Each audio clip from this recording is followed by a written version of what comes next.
Thanks everybody for joining us. This is your newest Word on the Street segment. Today I am joined by Gray Scott over at Muller Honda. Gray, how you doing today? I'm doing well, Daniel. How are you? I am fantastic. This has been a long time coming. We've had a little bit of a hiccup trying to get this thing scheduled and going, but we're so happy to have you here. I wanted to talk to you about a couple different things today, a couple things that you brought up to me, actually. One I wanted to start with was your driving sales speaking role that you did. When you talked to me about that before, I was curious. How did that go? What did you talk about? Yeah, so unfortunately, I had to cancel it. So I can go into a little bit about what the presentation would have been about. I'm actually going to be working with them to schedule out a webinar that anybody can join versus just attendees. And it was essentially talking about emotional intelligence and marketing and utilizing, EI to maintain market share and profitability in a pandemic. It was a really great presentation. Unfortunately, I didn't get a chance to do it. I had something come up, but it's based on the fact that I think that we're numb. As an industry, we tend to be very numb to our communities around us. We do like to give back. We like to do the philanthropic efforts, but we're not really emotionally connecting. And so when you think about emotionally intelligent marketing and advertising, I think back to when the coronavirus first hit, right, over in Q2, and things were scary, much more scary than they are now. And depending on what your view is on everything, it could be really scary now, or it could just be it is what it is. And back then, nobody knew what was going to happen. You walked out of your house. Were you going to die? Were you going to breathe in some droplets? How did I know who was infected? Am I going to give this to Graham? And so the advertising that we immediately launched as soon as the shelter order took into effect in Illinois was within days was a emotionally connected piece talking about we're here for you. We've been here for 40 years, Chicagoland. We're going to be here for you now. We've implemented these safety precautions. We highlighted what everybody wanted to know: PPE, sanitation, gloves, masks for ourselves, masks for customers before it was even mandated, showing that we covered your car with plastic coverings through service, through sales, right? So that was kind of step one, was just kind of going into that emotional connected piece. And then as time went by, going into May, consumer confidence began to grow a little bit of stir craziness came in, and people wanted to get out of their homes. So it's more kind of about, we're still here for you, but now you can shop online. Now you can actually interact with people. We know how to interact safely, washing hands, wearing masks, and socially distancing. So we launched a piece about shopping online. And that was a great 30-second ad that we ran on multiple channels. And then following that particular segment, going in towards early May, middle of May, closer to Memorial Day, we launched into Muller Delivers. And the tone and the music just from the 3 segments went from a very emotionally connected slow piece to a little bit more energy to that final piece being full energy. We deliver, we're here. How do you want us to interact with you? Let us know. And I think that was really important for our success. We were able to manage getting through the pandemic relatively smoothly with less than 20% decline in sales. And April was our absolute worst month. May wasn't too bad, and June was just back to normal almost. Okay, and then I'm assuming that trend kept. July, August, phenomenal. September, October were decent. November has started off a little bit slow. And so going back to what I did in Q2, when Corona first hit, these numbers are spiking. Cases are going in. We're getting a shelter and advisory in Chicago, right? So people are now concerned again with possibly going out and the exposure and the risk. So I've actually launched 2 and 3, the online shopping as well as the delivery again, trying to reconnect with their customers, knowing that they're out there and they're actively engaging, but we're here for you. So we're about 20% down this month, which we hadn't seen that number yet. And it's funny you say that, because it hasn't been consistent for either or, right? It's never been, everybody's down or everybody's up. It's been, hey, we're up last month, but this month we had the best October we've ever had. Now we're down 20% again.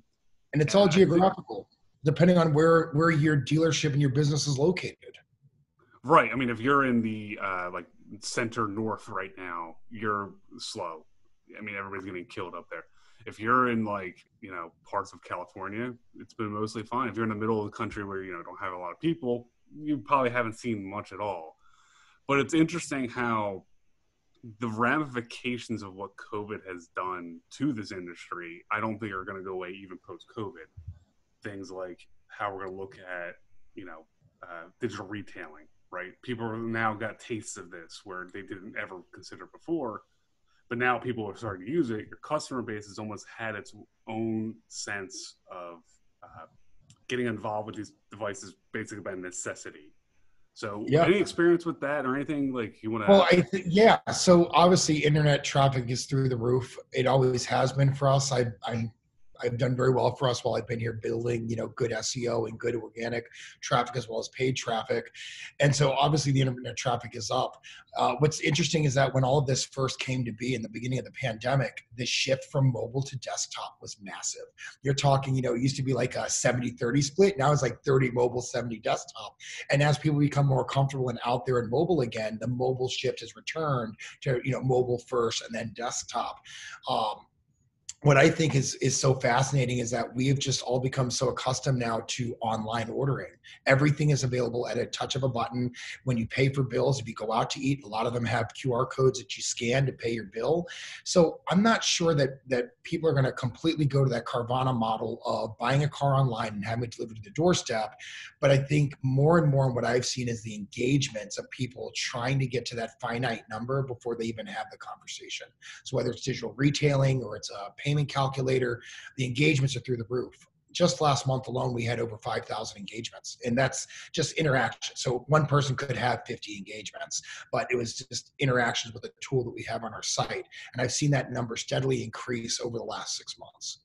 And I think that moving forward, customers are absolutely going to continue on that online engagement before they pick up the phone and or come into the dealership.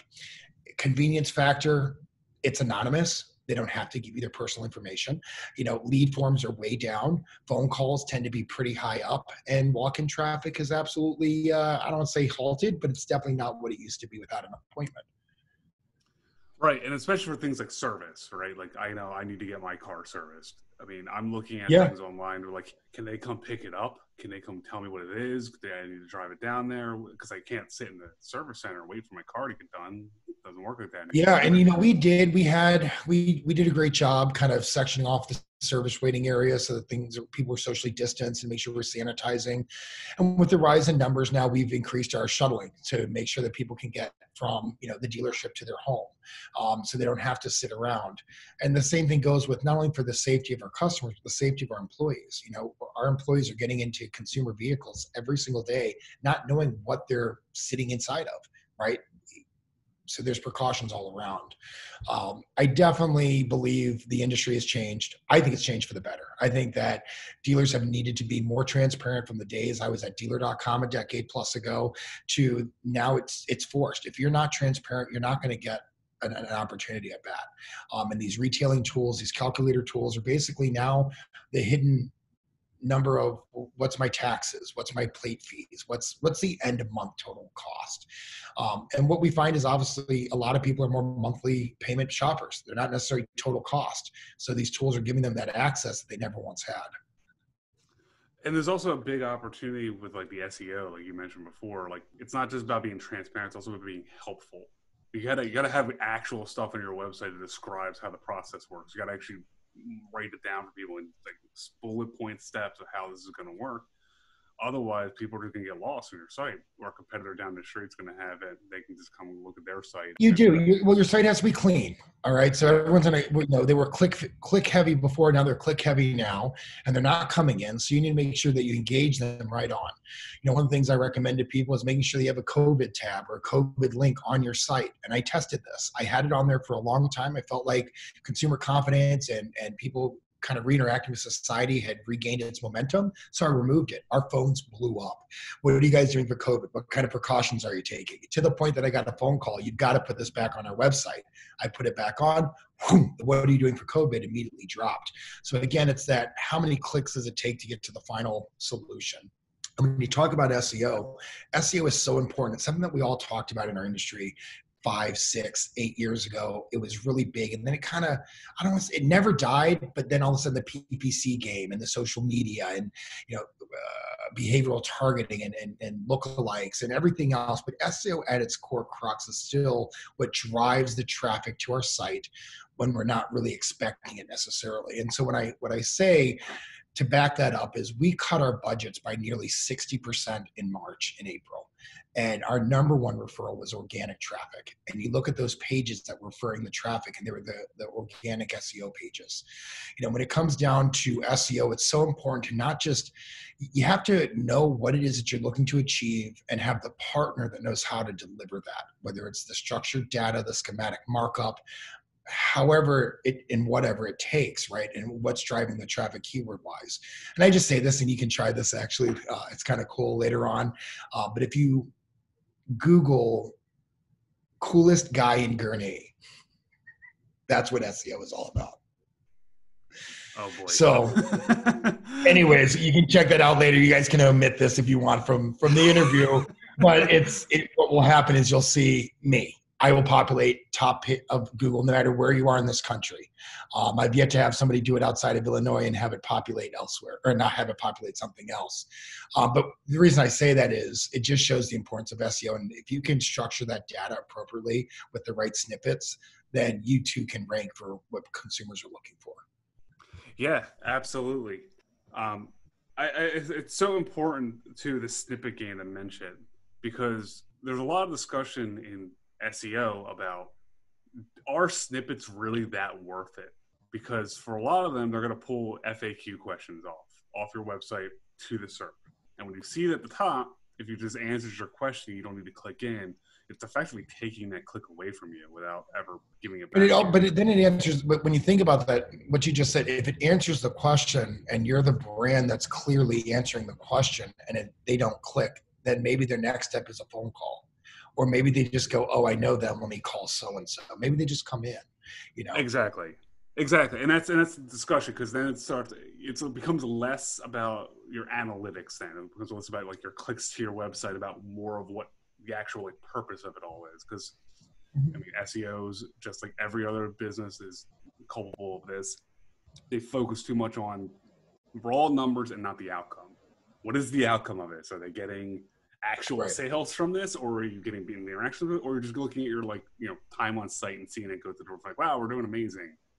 Well, you have to have a modern day approach to their attribution models and ROI. No longer the days of first in, first out in the CRM. And any dealer who thinks that that's the solve all, you got to get your head out of the clouds.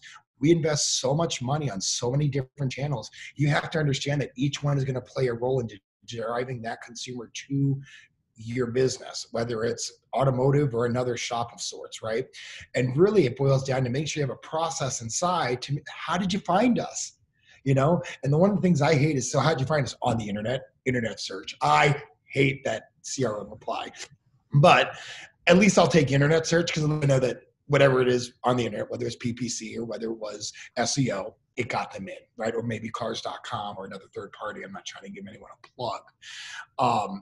But, the direct attribution just does not exist anymore, because there's never just one source. It does help in the fact of, let's say you're spending money on PPC and you want to see, okay, well, how is this driving traffic? If you can equate a lead to an actual PPC campaign, then it just justifies the spend, which is through the roof now, right? It's now become modern newspaper. So for me, again, my focus has gone from, I used to be big on the AdWords side, to reducing AdWords and really pumping that Google My Business and the organic SEO. And GMB is a huge converter for us as far as traffic to the site.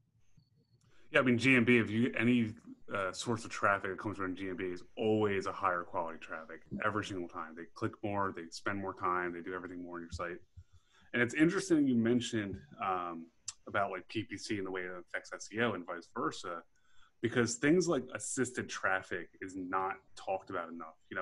Okay, we got 40 leads out of 100 users on our PPC. Okay, so we missed out on 60. You don't see those other like 20, 30 that came back organic later, that clicked on your PPC campaign, that submitted an organic lead. They help each other.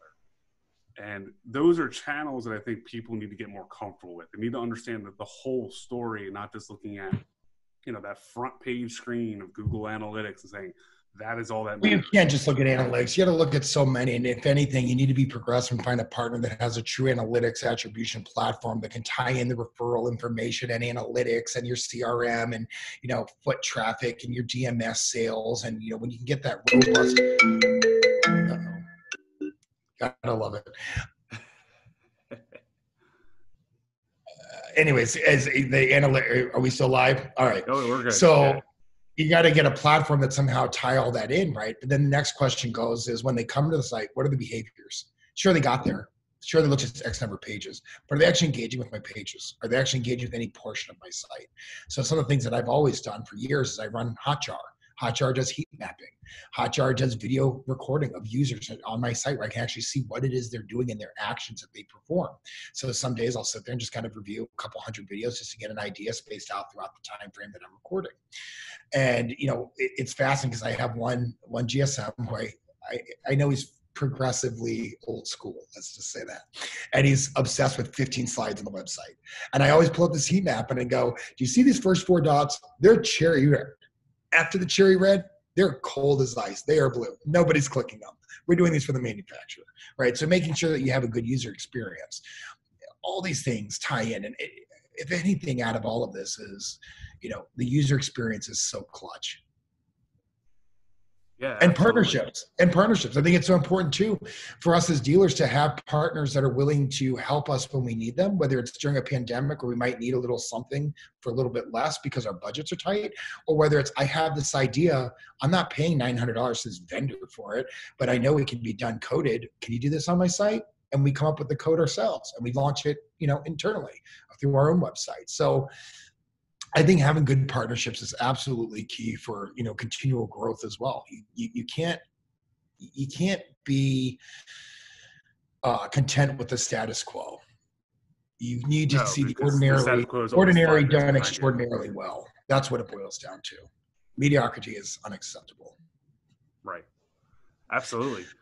One thing you mentioned when we were setting up this call was that you're running text marketing campaigns. You had some interesting results out of that. Would you like to walk us through what you were looking at and how that went? Yeah, so we actually had remarkable results from this texting campaign. The provider was just like, these metrics are utterly amazing. From a percentage perspective, we were talking 5-10% clicks into links. So what we do is essentially when this month started, we took our database and we segmented out those that we didn't want to target. And we sent them a text that basically through the CRM, anytime somebody submits a lead in the CRM, it lets them know they need to be contacted for marketing and so on, right? So we send them a text message, hey, this is our GSM by name from Muller Honda with a video message. And that video message is essentially just saying, we just want to say, hope you're staying healthy. Right now we're announcing our clearance event. And just kind of talk about what's going on for the month of November in Honda land. We sent out about 9,000 and had about 600 actually click the link, which from an email marketing perspective, that's, text, email, similar, except for one's on your phone. From that, unfortunately, this is just a first test. So there weren't a lot of call to actions on that video. The next round that we do, we're going to actually put some call to actions where I get better measurable results. I was just more curious how many stop texting me or stops, unsubscribes, and how many more negative responses we got, which were fairly minimal. Yeah, people tend to be shy about that. Unless you give them an obvious unsubscribe button, you don't get a lot of many go screw yourselves or anything like that for sending out email blasts. Yeah, Yeah, and the texting is finicky because there's a lot of laws and there's a lot of regulations regarding it. So you have to make sure that you're pulling the right information and you've already done the double opt-in or you offer the opt-out. And that's so important from a legal perspective. So again, going back to your partners, making sure that the partner you're working with has those protections in place and we've vetted out what we need to. Texting has done very well for us. It's kind of the modern way that people prefer to communicate. Most of our deals that interact via text generally have a higher closing rate. Okay. And you're doing things like text coupons and stuff like that too. We're not doing text coupons, not yet. We're going to do that later on, probably for a Black Friday or kind of going into the holidays. Right now is more of just testing the platform to test out a mass message via text versus just email. Because you think with email, you can skip over it, hit delete. Same thing with texting. But with texting, it's a real number. You're probably going to look at it. And then from there, kind of decide if you want to click the link or not. Right. And that's a good segue to the next question I had, which was basically holiday season ramp up. Obviously, everybody's been preparing already for Black Friday, for December holidays, and then the slower January typically. Mm-hmm. Who knows what this year is going to look like because it is this year. So what are what are your normal plans for the holidays in terms of getting prepared, getting your site ready to go, versus Yeah. how has that been affected this year? Well, I think the whole Black Friday thrill is kind of lost its luster. I think that Black Friday all month long, blah blah blah blah blah. Everybody's doing it. Target's doing it. Walmart's doing it. Every department store. We will change our creative about the week before that just says Black Friday. So again, it gives that perception that there's something really great going on. But in general, we'll be pushing more messaging out, more for the trade. Obviously, we're going to be so with the texting beta that I ran essentially was to see how the response rate was and just to see kind of the click throughs. And from there, we're going to actually hyper target, CRV owners from year A to year B and offer them a specific amount over KBB or over trade value, if they want to trade their car in the next 10 days. And so we're going to do hyper granulated targeting with that campaign. As far as additional savings, really no. A couple service specials just to get them in the door. But at the end of the day, incentives are okay. They could be better, and that's on the OEM. That's not so much on us. And our pricing is extremely competitive. Okay. Yeah. I mean, increasing my cadence perhaps with email marketing. So again, goes back to pandemic and emotional intelligence and emotional awareness. Over the second quarter, we didn't do a whole lot of email marketing. I didn't do a whole lot of pounding the database and pounding people to trade in, trade out. We want your car. Going into Q3, we increased it a small bit. And then as soon as October hit with Q4, we've not only launched a whole new branding campaign, we're actually being more active and more engaged with consumers, trying to get them to come in, doing the text marketing blast, doing email blast, doing video messaging directly to those smaller subsegments. Say, hey, we know that you own it. If you still own your 16 to 18 CRV, please give me a call, ask for Andrew. It's very personalized. So we're getting extremely personal in Q4, hoping to see that kind of brings a little bit more bread to the table as well as results. Sorry. No worries. With that, you mentioned trying to get people to trade in. Inventory has been a kind of a hot button. A nightmare. So it's so weird. So here's the wave, right? So inventory, couldn't get any of it. Absolutely hard to find, no inventory whatsoever. Finally, we start getting inventory. Used cars are selling like hotcakes. Still had a hard time getting inventory. Now, both my stores, we have plenty of inventory, and we don't have the shoppers. It's that November has hit, and it has not been your typical November, which is also why I'm going to start this week increasing some cadence and some messaging, maybe pumping a little bit more Black Friday stuff. But again, I think it's because our numbers in Illinois, our numbers in Chicagoland are so drastically increasing, it affects different locations differently. Highland Park, older population, things have completely slowed down. Gurnee, 26 miles north, just down below the Wisconsin border, they had a great Saturday, 20 cars. For that store is great during a pandemic. Take it all day. So it's going to be a difficult season for us from an advertising perspective, but we're going to try and increase our reach. Yeah. I'm trying a lot of new stuff. The text is new for us, the email marketing. I'm doing a lot of stuff with display. And I've really gone back, again, pulling from AdWords and really just making sure that the branding is out there, the branding and the messaging. We're here for you, whether it's Black Friday, whether it's Quick Lease in Highland Park, making sure that we're hitting the right people and really getting good data lists. That's really important. Partnering with good data providers like Oracle and people who use Oracle and other providers. Oracle's a really solid one. It's one of the ones I recommend. I said Oracle. Yeah, I mean, their stuff is very clean. It's great. Anytime you can do stuff with like an Experian and credit score, we did a direct mail piece. And I am Mr. Digital. I do not do direct mail. I'm not a fan of it. It kind of makes me cringe every time I talk about it.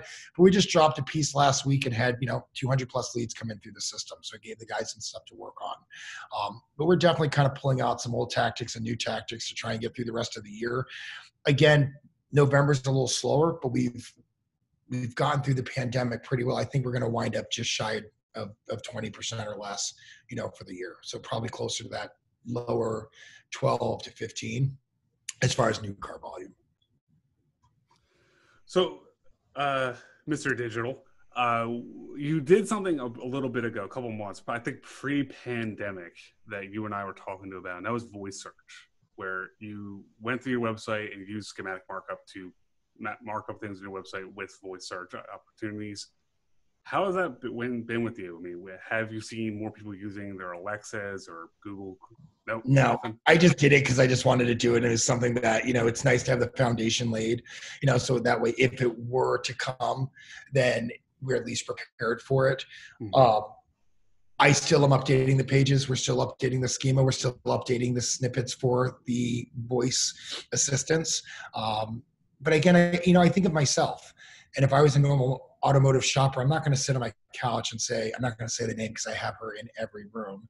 But, so-and-so, where can I get a new Honda Civic? I just don't think that that's the first place I would go.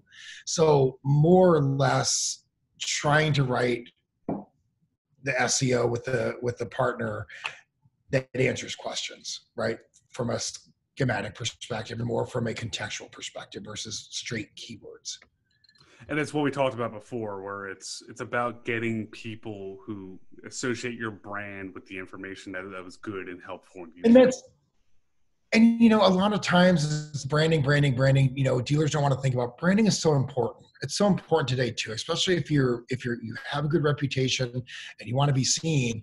We recently just launched, I don't know if you remember back when I did those Accord and CRV videos, really kind of high tech CGI stuff.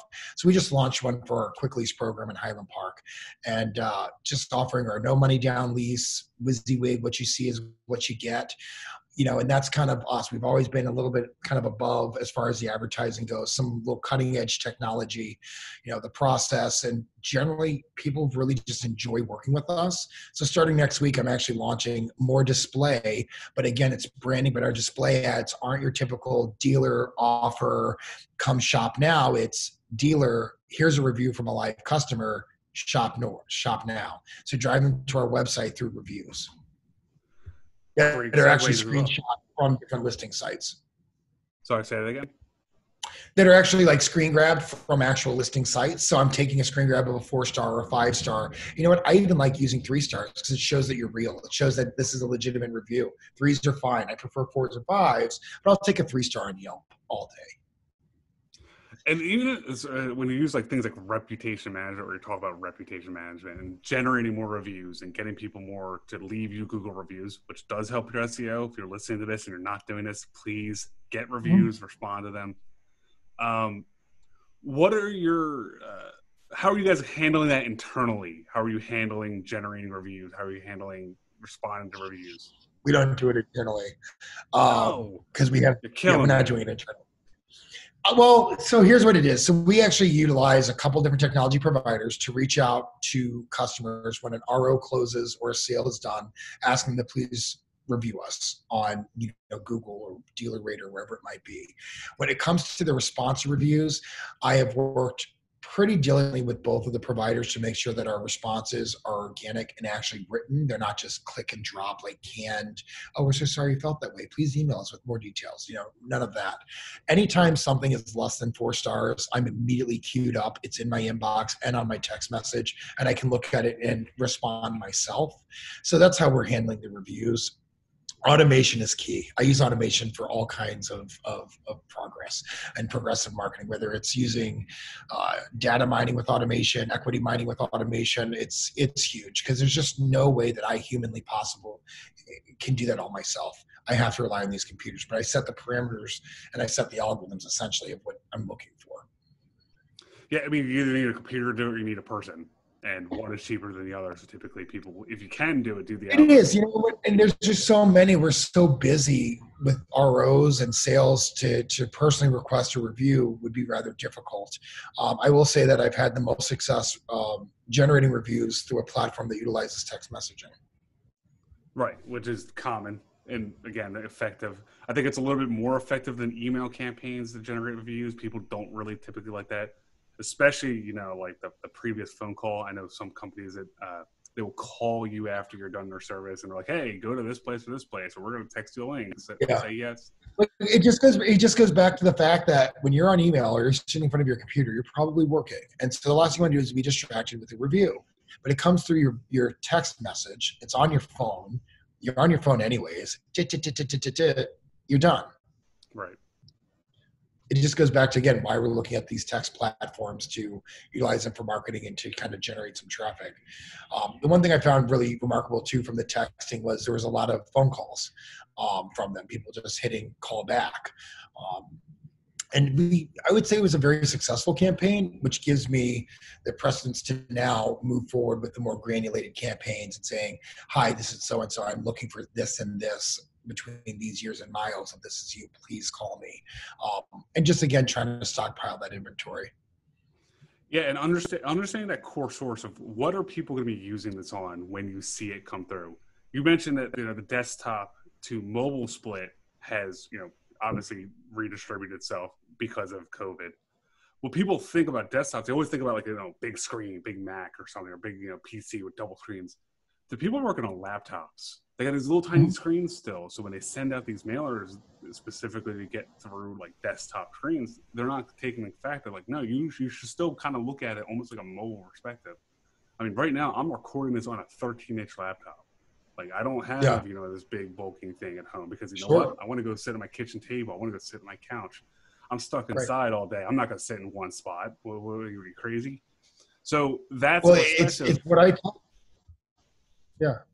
Go ahead. No. Well, I'm thinking myself. I'm always on my phone. My phone is always on me.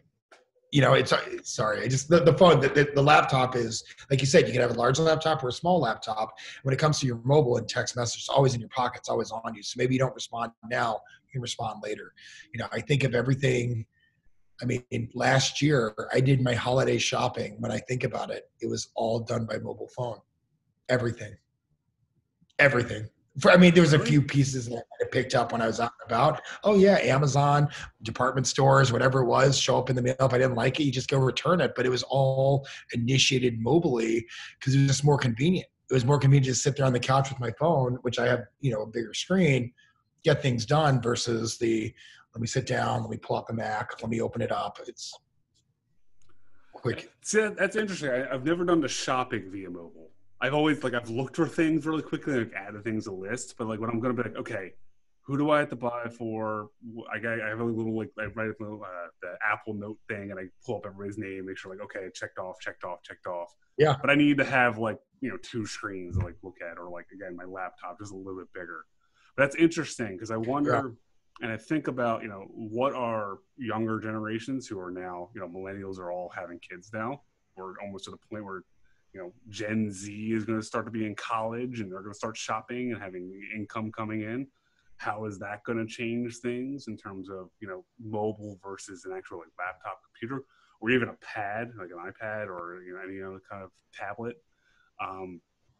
Screen sizes are, again, when people are mocking up things in their site, when they're talking about what's going to be effective, when they're talking about above the fold versus under the fold, you got to think about who is this going to be hitting? If you're going for an older generation, you're in Chicago. If you were in Tennessee, where most of your population aren't on the computer, and it goes back to the demographics are key. You have to look at your demographics and your psychographics.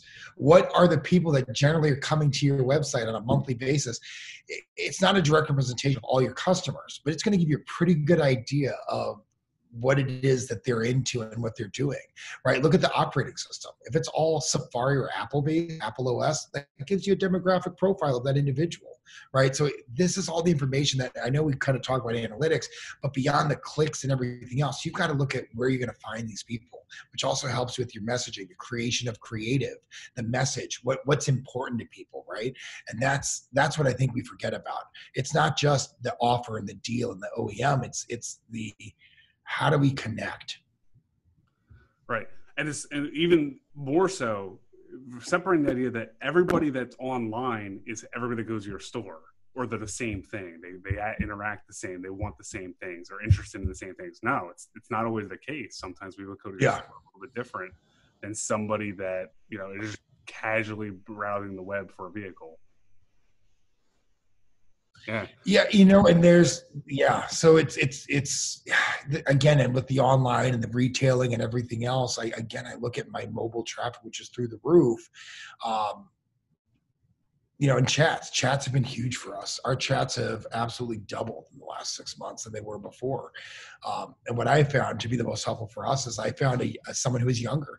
We've got, this is mind blowing in this industry. She's 22 years old, selling 25 to 30 cars a month and owns chat, ripping 10 to 15 cars a month from chat. You get someone that knows how to talk to people through text messaging and can actually communicate effectively. That's deadly. 25 cars. Well, communicate effectively at that young age. Sometimes there's some, you got to get that young age. You got to kind of, why don't we approach it this way? But the fact that they're just so connected all the time, that's what's the benefit of that. And it's great. And it's interesting because we've hired several younger people and they've really taken off strong. And the ones that I've given hey, I want you to manage social media and here's access to our account. As long as you put it up there, listen, I'll give you free reins until you mess up. Then I'm going to delete and we're going to have a chat. But they take it and they just blossom, right? And so when we think about marketing and advertising, getting through the pandemic and how to continue with business, being such an online-centric business, finding those key players in our business to take over those responsibilities and give them that power really positions the dealership well. Yeah, totally. Absolutely agree. Great. Actually, we're coming up on time just about. I want to give you an opportunity. I want you to plug that driving sales. Do you know when that's going to be kind of redone again, or when do you have any details? I do not, because I do not, Daniel. Everything kind of came about, unfortunately, so quick, and it was a night before situation that I had to pretty much back out of the session. But the plan, I'm hoping to do it within the next month while it's really relevant with what's going on in the industry. Okay. When you get that, send that over to me. We'll plug it on our end too and make sure people get ahead of it. Absolutely. I'll let all you guys know. I'll put my LinkedIn as well. I'm really looking forward to it. It's a really great session that I put together with lots of video and just really diving into, why and what and how. And I think now with all these numbers exploding, it's a really relevant conversation to have. So I look forward to doing it. I'm pretty confident we'll probably have it go just after the holiday, Thanksgiving, just before, just at the beginning of December would be my guess. Fantastic. Great. It's always a pleasure talking to you. Thanks so much for stopping by. We got it. We made it happen. We made it done. We made it happen. We got it done. All right. I'll talk to you soon.